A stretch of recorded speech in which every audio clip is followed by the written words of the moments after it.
ইসরায়েলের প্রধানমন্ত্রী Benjamin Netanyahu গাজায় হামাসের হাতে আটক থাকা ইসরায়েলি জিম্মিদের মুক্ত করতে নতুন করে আলোচনা শুরু করেছেন।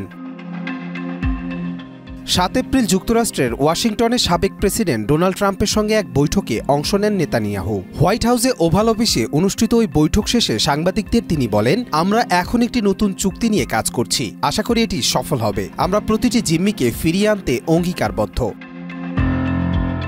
এই সফরটি গাজায় ৬ সপ্তাহব্যাপী যুদ্ধবিরতি ভেঙে যাওয়ার পর নেতানিয়াহুর প্রথম মার্কিন সফর। গত ১৮ মার্চ ইসরায়েল পুনরায় গাজায় বিমান হামলা শুরু করলে যুদ্ধবিরতির সমাপ্তি ঘটে।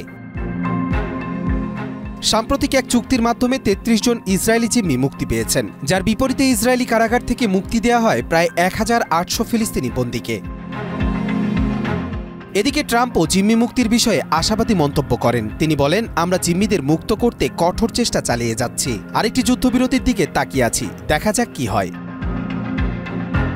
ইসরায়েলি সামরিক বাহিনী জানিয়েছে ২০২৩ সালের ৭ অক্টোবর হামাসের আকস্মিক হামলায় ২৫১ জন ইসরায়েলি অপহৃত হন। এদের মধ্যে এখনও ৫৮ জন গাজায় বন্দী আছেন এবং তাদের মধ্যে অন্তত ৩৪ জন মারা গেছেন বলে ধারণা করা হচ্ছে।